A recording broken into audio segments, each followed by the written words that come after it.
Assalamualaikum warahmatullahi wabarakatuh. Salam sejahtera untuk anak-anakku semua. Marilah untuk pertemuan yang pertama ini kita ikuti materi limit fungsi trigonometri. Coba kalian perhatikan apa yang telah Bu Wahyu tulis di papan tulis, yaitu tentang limit fungsi trigonometri. Di sini ada beberapa sifat-sifat limit fungsi trigonometri. Di antaranya, limit X mendekati 0, sin X dibagi X itu kan sama dengan 1. Kemudian, sifat yang kedua, limit X mendekati 0 untuk X per sin X sama dengan 1. Sebenarnya, materi ini itu sudah disampaikan di saat kalian kelas 11. Bu Wahyu hanya mengingatkan kembali biar kalian nanti di kelas 12.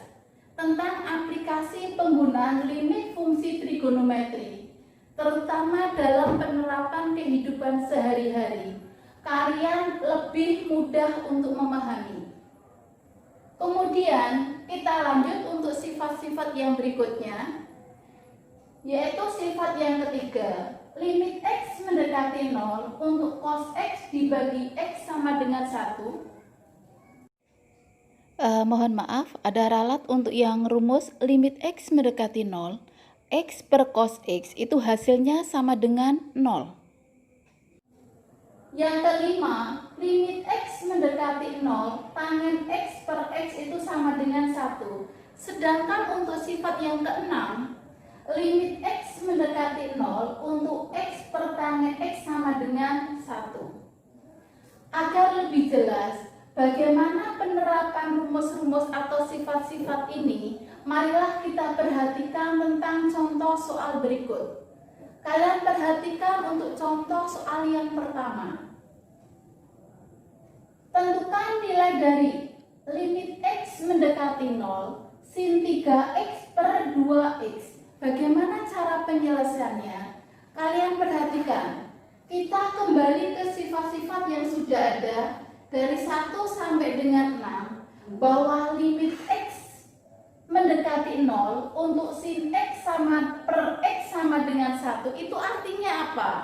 Di mana koefisien X untuk trigonometri di depan dibagi dengan koefisien X untuk penyebut 1 dibagi 1 adalah 1.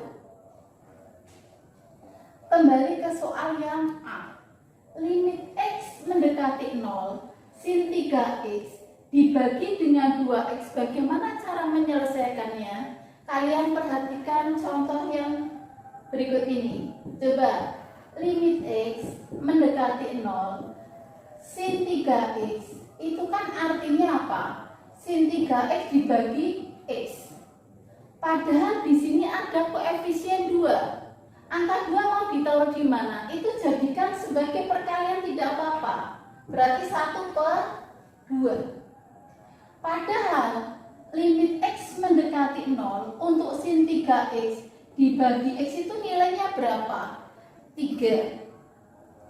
Kenapa bisa 3? Karena nilai di depan koefisien X untuk trigonometrinya adalah 3 dibagi 1. Hasilnya berapa? 3. Di sini berarti 3 dikalikan 1 per 2 hasilnya sama dengan 3 per 2. Kita masuk ke contoh yang B. Kita perhatikan limit X mendekati 0, 1 min cos 2X dibagi X kuadrat. Hasilnya berapa? Ini masuk pada trigonometri. Perlu kita ingat bahwa ada rumus apa? Rumus trigonometri untuk sudut rangkap. Ini sebagai catatan saja. Coba, cos 2X itu rumusnya ada berapa? Ada 3. Yang pertama, 1 min sin 2 sin kuadrat X. Untuk rumus yang kedua, cos kuadrat X min sin kuadrat X. Rumus cos 2X yang ketiga adalah 2 cos kuadrat X min 1. menyelesaikan soal ini, di antara 3 rumus ini, mana yang bisa kita gunakan? Kita pilih salah satu. Misalkan, kita ambil adalah rumus yang pertama ini, 1 min 2 sin kuadrat X. Kenapa kita ambil yang pertama? Karena nilai 1 di sini sudah ada. Kalau ini ditaruh di belakang, angka 1 di sini adalah hilang. Kita perhatikan coba. Limit X mendekati 0 berarti 1 min. Kita lihat rumus yang pertama. 1 min 2 sin kuadrat X dibagi apa? Penyebutnya masih utuh, berarti X kuadrat. Sama dengan limit X mendekati 0. 1 tak kurangi dengan 1 itu kan berarti hilang. Kemudian min tak kalikan dengan min berarti kan plus. Tinggal apa? 2 sin kuadrat X dibagi dengan apa? X kuadrat. Kamu perhatikan sifat-sifat yang sudah ada di samping, bahwa limit X mendekati apa? Mendekati 0. Untuk sin X dibagi X sama dengan 1. Kembali ke sini coba. Limit X mendekati 0, 2 dikalikan sin kuadrat X dibagi dengan X kuadrat itu sama dengan limit X mendekati 0.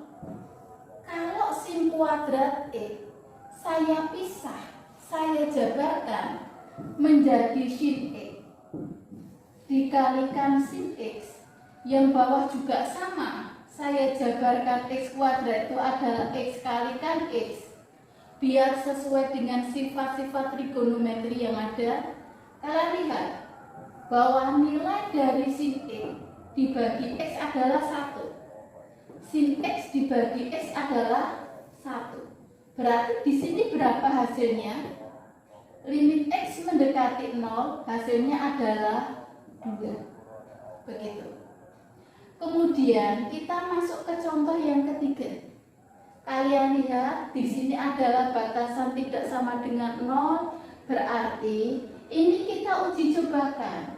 X mendekati pi per 4. Berarti nilai X sama dengan pi per 4 ini kalian masukkan ke dalam trigonometrinya. Variabel X diganti dengan pi per 4. Kita lihat, kita coba dulu. X pi per 4. Coba kalau X-nya diganti dengan pi per 4, berarti hasilnya cos pi per 4 dikurangi sin pi per 4 dibagi cos 2 dikalikan pi per 4. Kita lihat cos pi per 4 itu nilainya berapa? Setengah akar 2. Yang ini berapa? Sin pi per 4 juga sama, setengah akar 2. Untuk yang bawah, cos pi per 4 dikalikan 2 itu kan artinya cos pi per 2. Cos 90 itu berapa? Itu adalah nilainya 0, sama dengan 0 dibagi 0. Jika suatu limit itu hasilnya 0 per 0, berarti limit itu harus diapakan? Nilai ini berarti harus kita apakan? Kita sederhanakan. Kita uji cobakan menggunakan sifat-sifat yang sudah ada. Kalian lihat. Coba untuk yang C. Limit X mendekati pi per 4. Cos X min sin X dibagi cos 2X. Yang dirubah yang mana? Berarti yang bawah ini. Kita ubah sesuai dengan rumus yang ada, yaitu di sudut rangka. Kita ambil yang mana? Pertama, kedua, atau yang ketiga? Karena di sini ada cos X min sin X, berarti kita menggunakan rumus yang kedua. Kita masukkan coba limit X pi per 4 cos X min sin X dibagi apa? Cos kuadrat X min sin kuadrat X. Kita lihat ini, tak tarik ke bawah karena papannya tidak cukup. Limit X mendekati pi per 4. Coba ini kita jabarkan yang bawah. Cos X min sin X per cos X ditambah sin X, kita ubah ke dalam bentuk perkalian. Cos X min sin X, biar antara pembilang sama penyebut itu bisa disederhanakan. Kita lihat cos X min sin X, yang bawah cos X min sin X, ini sama ini, berarti bisa disederhanakan. Limit X mendekati pi per 4. Kamu lihat coba, di atas ketemunya 1, berarti batas dari X mendekati pi per 4 itu bisa kamu substitusikan ke penyebutnya. Berarti hasilnya sama dengan 1 dibagi cos pi per 4 ditambah sin pi per 4 sama dengan berapa? 1 per cos pi per 4 itu berarti artinya cos 45 setengah akar 2. Sin sama setengah akar 2. Hasilnya berapa? 1 per setengah tambah setengah kan berarti 1. Bawahnya adalah akar. Mungkin ini dulu pertemuan kita pada hari ini. Mudah-mudahan nanti bisa bermanfaat untuk kalian menyelesaikan soal berikutnya. Terima kasih. Wassalamualaikum.